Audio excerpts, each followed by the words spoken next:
Hello दोस्तों, स्वागत है आपका अपने यूट्यूब चैनल ई टारगेट क्लासेस पे। मैं व्यास नारायण साहू और आपके लिए लेके आया हूँ आज प्रैक्टिस टेस्ट 7 जो कि भौतिक विज्ञान का है। इसमें जितने भी क्वेश्चन है दोस्तों बहुत ही इंपॉर्टेंट क्वेश्चन है और आया हुआ क्वेश्चन को भी हमने लिया है। तो आप वीडियो में अंत तक बने रहिए और हमारे चैनल ई टारगेट क्लासेस को सब्सक्राइब कर दीजिए। साथ ही साथ बेल आइकन को भी क्लिक कर दीजिएगा दोस्तों, ताकि हम जितना भी वीडियो बनाए वो आप तक जल्दी से जल्दी पहुंच सके। तो जितने भी लोग ACF का या और भी जितने भी एग्ज़ाम है उसके लिए तैयारी कर रहे हैं तो उसके लिए बहुत इंपॉर्टेंट क्वेश्चन है। तो इसको पूरा बहुत अच्छे से पढ़िए दोस्तों, वीडियो में अंत तक बने रहिए। चलिए स्टार्ट करते हैं। हमारा पहला क्वेश्चन है, कौन सा ऊर्जा का परंपरागत स्रोत नहीं है। पहला क्वेश्चन है, ऊर्जा का परंपरागत स्रोत नहीं है, नहीं है बोला है। तो सबसे पहले जानते हैं परंपरागत स्रोत होता क्या है। तो वे स्रोत, परंपरागत स्रोत वे स्रोत जिनका उपयोग मानव कई वर्षों से करता आ रहा है, उसको क्या बोलते हैं, ऊर्जा का परंपरागत स्रोत बोलते हैं। जैसे ये जो कोयला है ये परंपरागत स्रोत है, खनिज तेल है, प्राकृतिक गैस है, ये सब किस में आएगा, परंपरागत स्रोत में आएगा। लेकिन जो भूतापी ऊर्जा है वो परंपरागत स्रोत नहीं है। तो इसका जो सही आंसर कौन सा हो जाएगा, परंपरागत स्रोत में नहीं है में भूतापी ऊर्जा, इसका सही आंसर हो जाएगा। नेक्स्ट क्वेश्चन है हमारा, भारत में पहली लहर ऊर्जा परियोजना किस स्थान पर स्थापित की गई है। दोस्तों मैंने ऐसा क्वेश्चन इसलिए उठाया है क्योंकि ऐसा क्वेश्चन देखने को मिल रहा है और पिछले वाले जो ACF के एग्ज़ाम में ऐसा क्वेश्चन जो पहली बार कहीं पर स्थापित किया गया है या पहली बार उपयोग किया गया है, ऐसे रिलेटेड क्वेश्चन आया हुआ है। तो ये भी क्वेश्चन उसके हिसाब से बहुत ही इंपॉर्टेंट क्वेश्चन बनता है। तो भारत में पहली लहर ऊर्जा परियोजना जो है बिझिन जाम में स्थापित की गई है। ये बिझिन जाम जो कि त्रिवेंद्रम में है, ध्यान में रखिए त्रिवेंद्रम। और त्रिवेंद्रम कहाँ है, केरल में। केरल राज्य के त्रिवेंद्रम में एक बिझिन जाम जगह है, वहाँ पहली बार लहर ऊर्जा परियोजना का शुभारंभ किया गया था। नेक्स्ट है क्वेश्चन हमारा, किस ईंधन का मान अधिकतम होता है। सॉरी, यहाँ पर उष्मी मान आएगा, उष्मी मान। किस ईंधन का उष्मी मान अधिकतम होता है। तो सबसे पहले मैं बता देता हूँ उष्मी मान होता क्या है। किसी भी ईंधन का उष्मी मान कैसे निकालेंगे या क्या होता है वो मैं बता देता हूँ। तो उस ईंधन के 1 ग्राम मात्रा के जो पूर्ण दहन होने से प्राप्त ऊष्मा को ही उसका उष्मी मान कहा जाता है। जैसे मैं इसको एक इसका मात्रक के हिसाब से बताता हूँ, तो हाइड्रोजन जो है इसका सही आंसर हो जाएगा। जो हाइड्रोजन ईंधन है उसका जो उष्मी मान है वो सबसे ज़्यादा होता है 159 किलो जूल पर ग्राम। तो 1 ग्राम जो मात्रा है उसको पूर्ण दहन होने में जिसमें सबसे सर्वाधिक मात्रा में ऊष्मा प्राप्त होती है उसी को बोलते हैं उसका उष्मी मान। तो हाइड्रोजन के 1 ग्राम को ही जलाने पर हमको 159 किलो जूल जो है उष्मी मान या उष्मा जो है प्राप्त होती है। इसलिए जो हाइड्रोजन का उष्मी मान है वो सर्वाधिक होता है। इसके बाद होता है मेथेन का और ब्यूटेन का, दोनों का कितना होता है, ब्यूटेन और मेथेन का 55 किलो जूल पर ग्राम होता है। और उसके बाद जो कैरोसिन होता है या मिट्टी का तेल बोलते हैं, मिट्टी का तेल, उसका होता है हमारा 48 किलो जूल पर ग्राम। तो हाइड्रोजन का कितना है 159। तो सबसे ज़्यादा अधिकतम मान किसका होता है, उष्मी मान किसका होता है, हाइड्रोजन का होता है। नेक्स्ट क्वेश्चन है, यदि किसी तार की लंबाई दुगनी कर दिया जाए तथा इसका अनुप्रस्थ काट का क्षेत्रफल भी दुगना कर दिया जाए तो इसका प्रतिरोध क्या होगा। सबसे पहले मैं इसका फॉर्मूला बताता हूँ, उसके बेस पे एकदम सिंपल क्वेश्चन है ये। देखिए आर क्या होता है, R is proportional to L by A होता है, R is proportional to L by होता है। हमको क्या बोल रहा है क्वेश्चन में, लंबाई को दुगना कर दिया जाए। लंबाई को दुगना मतलब एल को हमने कर दिया 2l, दुगना कर दिया। और इसका अनुप्रस्थ काट का क्षेत्रफल मतलब एरिया, जो अनुप्रस्थ काट का क्षेत्रफल है उसको भी हमको दुगना करने बोल रहा है। मतलब ए के जगह क्या लिख देंगे हम, 2a हो जाएगा। तो देखिए अभी भी दोनों कैंसिल हो जाएगा और हमारे पास सेम एल बाई ए ही बच रहा है, एल बाई ए जो कि एल बाई ए ही है। तो जो प्रतिरोध है वो क्या होगा, तो प्रतिरोध में कोई चेंजेस नहीं आएगा, मतलब वो क्या रहेगा, अपरिवर्तित रहेगा। इसका जो सही आंसर हो जाएगा अपरिवर्तित। तो ये दोस्तों बहुत इंपॉर्टेंट और कॉन्सेप्चुअल क्वेश्चन है। ये एक क्वेश्चन के बेस पे हम बहुत सारे क्वेश्चन आपको बता सकते हैं क्योंकि इससे कॉन्सेप्ट क्लियर हो जाता है। एक और चीज़ बता देता हूँ, जब किसी भी जो तार है उसको एल खींचकर, मतलब उसकी लंबाई को क्या कर रहे हैं, हम खींच कर बढ़ा रहे हैं, तो उसके लिए जो फॉर्मूला बनता है R is proportional to L square बनता है। मतलब हम एल को जैसे दुगना कर रहे हैं, उसकी लंबाई को दुगना कर रहे हैं, तो प्रतिरोध कितना बढ़ जाएगा, 4 गुना बढ़ जाएगा। जब भी हम लंबाई को दुगना कर देंगे तो प्रतिरोध कितना गुना बढ़ जाएगा, 4 गुना बढ़ जाएगा। ये भी इम्पोर्टेंट है, तो आप ये कॉन्सेप्ट को ध्यान में रखिए। अभी इसके हिसाब से, इस क्वेश्चन के हिसाब से हमारा जो आंसर हो जाएगा अपरिवर्तित। नेक्स्ट है विद्युत प्रवाह का चुंबकीय प्रभाव खोजा था। तो विद्युत जो प्रवाह है उसका चुंबकीय प्रभाव किसने खोजा था, ऑरस्टेड, हैंस ऑरस्टेड, जो कि डेनमार्क के वैज्ञानिक है। इन्होंने क्या किया था, 1820 में ये विद्युत प्रवाह का चुंबकीय प्रभाव को खोजा था। अब ये चुंबकीय प्रभाव है क्या, ये भी हम देख लेते हैं। तो इन्होंने क्या किया, एक प्रैक्टिकल किया कि किसी चालक तार पर जैसे विद्युत धारा प्रवाहित की जाती है। ये मान लो हमारा एक चालक तार है, क्या है हमारा, ये एक चालक तार है, और इस पर जैसे हम विद्युत धारा प्रवाहित कर रहे हैं, मतलब I प्रवाहित कर रहे हैं, तो इसके चारों ओर क्या बन जाएगा, हमारा विद्युत क्षेत्र उत्पन्न हो जाएगा, सॉरी चुंबकीय क्षेत्र उत्पन्न हो जाएगा। तो इसके चारों ओर क्या हो जाएगा, चुंबकीय क्षेत्र उत्पन्न हो जाएगा, चुंबकीय क्षेत्र। तो इसी को क्या बोला है कि ऑरस्टेड ने इसी को चुंबकीय प्रभाव बोला है। तो ऑरस्टेड के अनुसार ये क्या हो जाएगा, चुंबकीय क्षेत्र हो जाएगा। दूसरा चीज़ देख लेते हैं, फैराडे का भी नाम आया है। तो फैराडे ने भी एक प्रैक्टिकल किया। तो फैराडे का होता है विद्युत चुंबकीय प्रेरण, जिसको क्या बोलते हैं, विद्युत चुंबकीय प्रेरण। अब इन्होंने क्या बोला कि जब ऑरस्टेड ने क्या बताया, अब किसी भी चालक तार पर हम I धारा प्रवाहित करते हैं तो चारों चुंबकीय क्षेत्र उत्पन्न हो जाता है। इन्होंने जस्ट अपोजिट बोला। फैराडे ने क्या बोला, जब किसी ऐसे चालक तार पर विद्युत धारा प्रवाहित करने से चुंबकीय क्षेत्र उत्पन्न हो जाता है। तो उन्होंने क्या बोला फैराडे ने कि जब हम किसी भी चुंबकीय क्षेत्र में किसी चालक तार को ले जाएंगे तो उसमें क्या होना चाहिए, उसमें भी विद्युत धारा प्रवाहित होना चाहिए। मतलब ऑरस्टेड के जस्ट अपोजिट इन्होंने बोला कि किसी भी चालक तार के चारों ओर जैसे चुंबकीय क्षेत्र प्रवाहित हो रही है और उस पर हम किसी चालक को या किसी कुंडली को हम तार को वहाँ पर ले गए तो उसमें क्या होना चाहिए, विद्युत धारा भी प्रवाहित हो जाना चाहिए। तो ये इन्होंने क्या दिया, फैराडे ने विद्युत चुंबकीय प्रेरण का सिद्धांत दिया।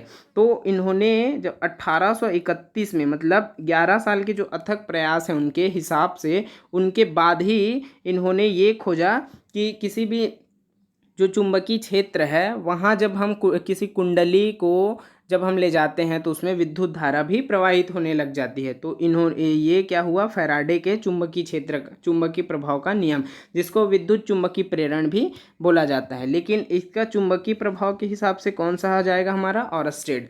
और फैराडे के जो विद्युत चुंबकीय प्रेरण है उसके अनुसार ये भी एक कॉन्सेप्ट जनरेट हुआ कि जो बंद लूप में विद्युत वाहक बल का मान, जैसे एक बंद लूप है उसमें इलेक्ट्रोमोटिव फोर्स, मतलब विद्युत वाहक बल जो होता है उसमें उपस्थित चुंबकीय फ्लक्स के परिवर्तन के बराबर होता है। मतलब चुंबकीय फ्लक्स के परिवर्तन के बराबर होगा। तो जो चुंबकीय फ्लक्स ये फाई है हमारा, और वो किसके बराबर होगा, बंद परिपथ के लिए या बंद लूप के लिए ईएमएफ के बराबर होगा। ये फैराडे के अनुसार है ना, ध्यान में रखिए, फैराडे के अनुसार विद्युत चुंबकीय प्रेरण के लिए है।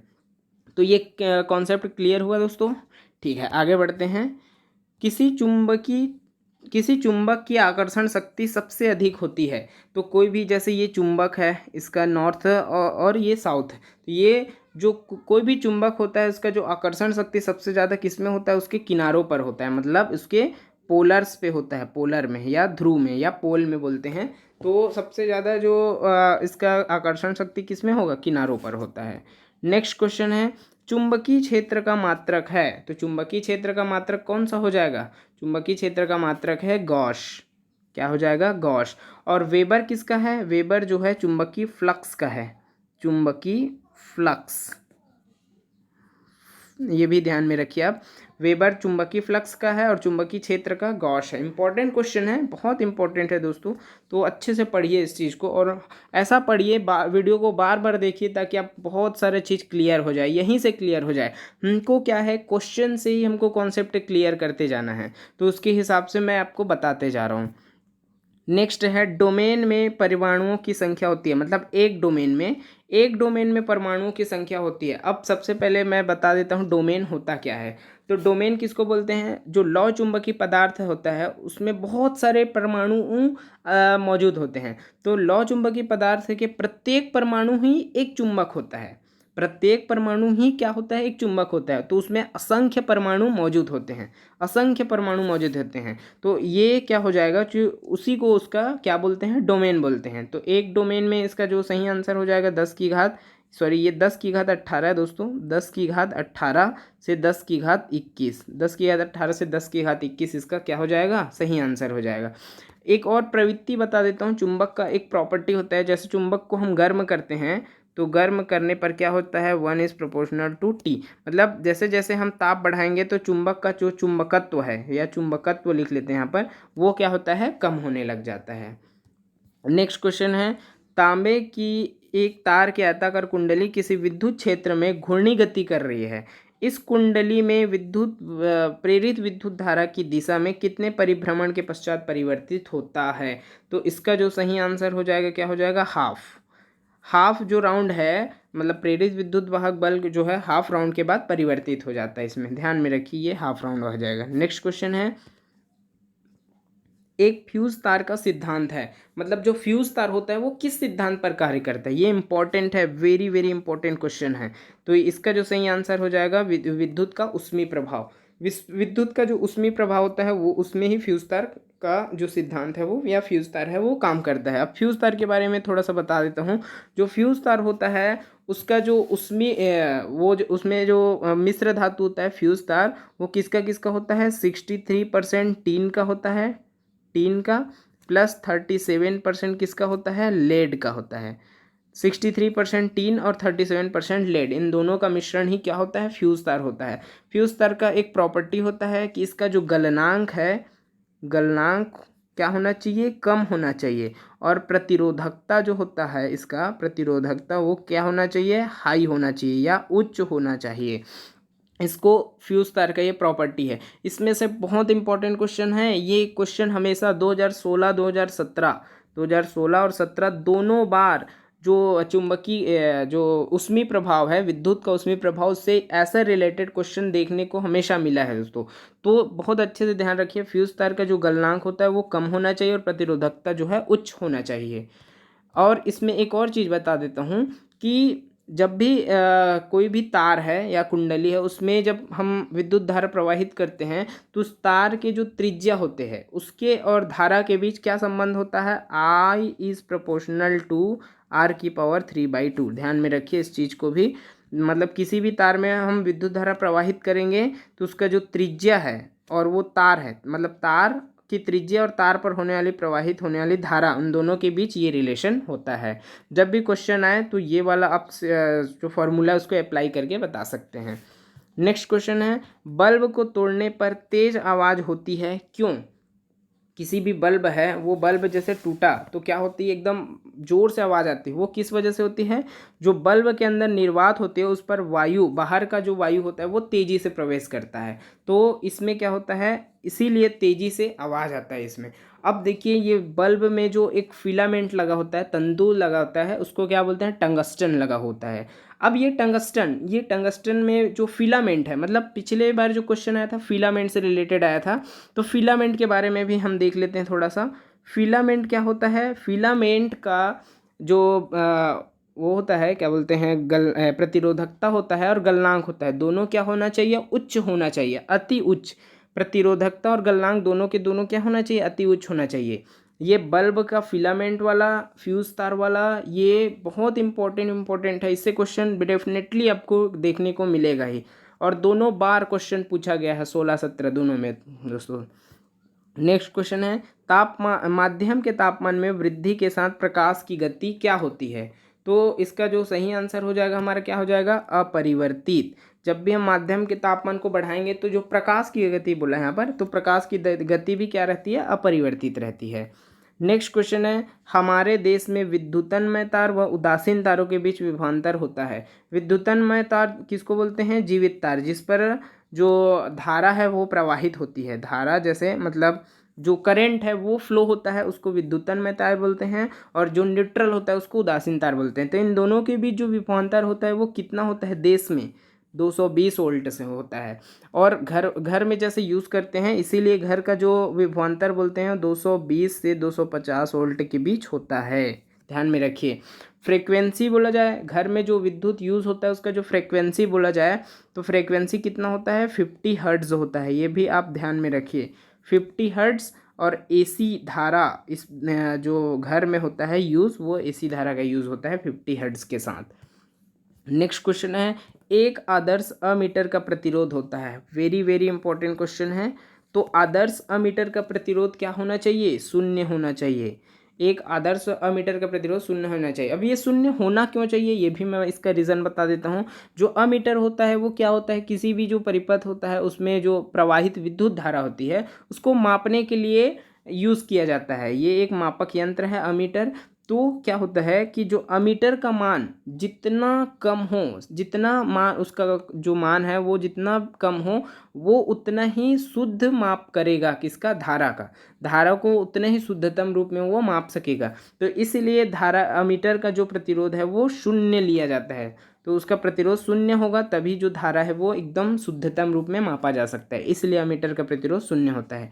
इसी से रिलेटेड एक और क्वेश्चन है, जो वोल्ट मीटर होता है, वोल्ट मीटर का जो प्रतिरोध होता है वो क्या होता है, इनफाइनाइट होता है। इंपॉर्टेंट क्वेश्चन है, दोनों के दोनों, अमीटर बोले तो शून्य हो जाएगा, वोल्ट मीटर बोले तो इनफाइनाइट हो जाएगा, दोनों इंपॉर्टेंट क्वेश्चन है दोस्तों। और ये जो अमीटर है उसको विद्युत धारा में क्या श्रेणी क्रम में लगाया जाता है, ये भी आप ध्यान में रखिए, श्रेणी क्रम में अमीटर को। नेक्स्ट क्वेश्चन है हमारा, दो समांतर समतल दर्पणों के बीच रखी वस्तु के कितने प्रतिबिंब बनते हैं। तो इसमें ऑप्शन में तो मिस्टेक हो सकता है दोस्तों, तो इसका जो सही आंसर हो जाता है वो अनंत बनता है। दो समांतर जो समतल दर्पण के बीच रखी जैसे वस्तु है तो उसके जो प्रतिबिंब बनता है वो अनंत बनेगा। अब इसका मैं कुछ इसका उदाहरण भी बता देता हूँ। जैसे इसमें एक फॉर्मूला भी होता है कि यदि 360/थीटा है, जो थीटा होता है 360/थीटा का मान जैसे सम आ जाए, मतलब जो दो भी जो समतल दर्पण है, समांतर दर्पण है, उसको कहीं हम 90 डिग्री, जैसे थीटा की जगह मैं ले लिया 90 डिग्री, तो 360/90, तो इसका जो मान हो जाएगा क्या हो जाएगा, 4 हो जाएगा, सॉरी 9 हो जाएगा, सॉरी 4 ही हो जाएगा। तो 360/90 करूँगा तो क्या हो जाएगा, 4, और 4 क्या है, एक सम संख्या है। तो इसमें जो प्रतिबिंब बनने वाली प्रतिबिंबों की संख्या क्या हो जाएगी, 360/थीटा -1। तो इसका जो आंसर हो जाएगा, इसका आंसर तो 4 है, 4 - 1 = 3। तो जब भी 90 डिग्री पर लगा हो दो समांतर समतल दर्पण, तो जो प्रतिबिंब बनेगा वो 3 प्रतिबिंब बनेगा। जैसे इसी में देख लेते हैं, विषम आ जाए, क्या बन जाए, विषम आ जाए। तो विषम आने के लिए क्या हो जाएगा, जैसे 360 डिवाइड बाई हम इसको कर देते हैं 40, तो इसका जो आंसर क्या हो जाएगा 90, मतलब सॉरी 90 नहीं आ जाएगा, 9 आएगा। 360 डिवाइड बाई मैंने कर दिया, क्या कर दिया, 40 कर दिया, मतलब 40 डिग्री पर रखा गया है। तो इसका जो आंसर हो जाएगा क्या हो जाएगा, 9 हो जाएगा। 4 नियम 36। तो जो दर्पण का प्रतिबिंब बनेगा वो कितना प्रतिबिंब बनेगा, 9 प्रतिबिंब बनेगा। तो सिंपल सी है, जैसे सम होना है 360/थीटा, जैसे सम हो तो क्या हो जाएगा, n-1 हो जाएगा। और 360/थीटा जैसे विषम है तो उसका जो आंसर हो जाएगा वो n ही हो जाएगा। ध्यान में रखिए इस चीज़ को। नेक्स्ट क्वेश्चन है, यदि किसी त्रिभुज की प्रत्येक भुजा पर 5 ओम का प्रतिरोध जुड़ा हो तो किन्हीं दो सिरों के बीच कुल प्रतिरोध का मान होगा। वेरी इंपॉर्टेंट क्वेश्चन है, ये भी इससे रिलेटेड क्वेश्चन आया हुआ है, तो इसीलिए ऐसा क्वेश्चन मैंने और भी दिया है ताकि आपका कॉन्सेप्ट बहुत अच्छे से क्लियर हो जाए। चलो इसको मैं बताता हूँ अच्छे से, कि किसी भी त्रिभुज बोला है, मतलब हमको त्रिभुज के रूप में बनाना है और प्रत्येक भुजा पर 5 ओम का प्रतिरोध जुड़ा है। जैसे ये त्रिभुज हमने बना लिया, ये सब में कितना है 5 ओम का प्रतिरोध हमने जोड़ दिया।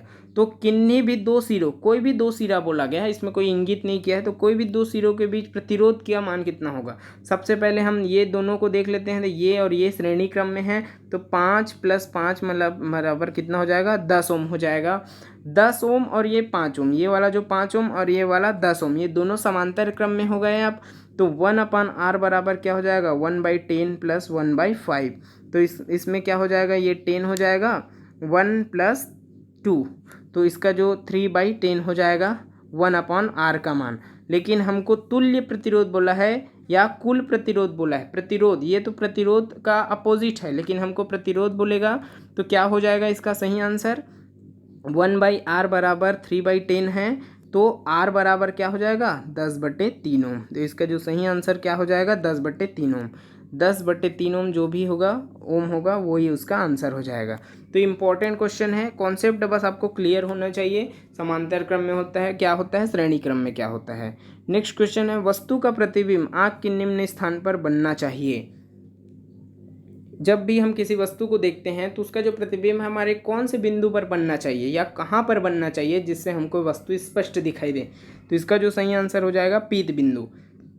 पीत बिंदु एक ऐसा पॉइंट होता है जिस पर प्रतिबिंब जैसे बनता है तो वो स्पष्ट दिखाई देता है। अन्य बिंदु वहाँ पर होता है जहाँ पर क्या होता है, जो कोई प्रतिबिंब ही नहीं बनता, वहाँ उसको बोलते हैं अंध बिंदु।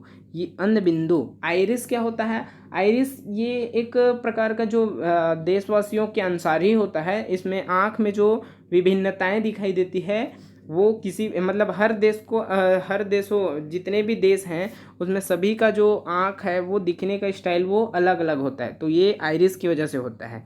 और एक होता है पुतली। तो पुतली जो है आइरिस के बीच ही एक छोटा सा छिद्र होता है, इसका जो डायमीटर वो होता है 2 mm होता है।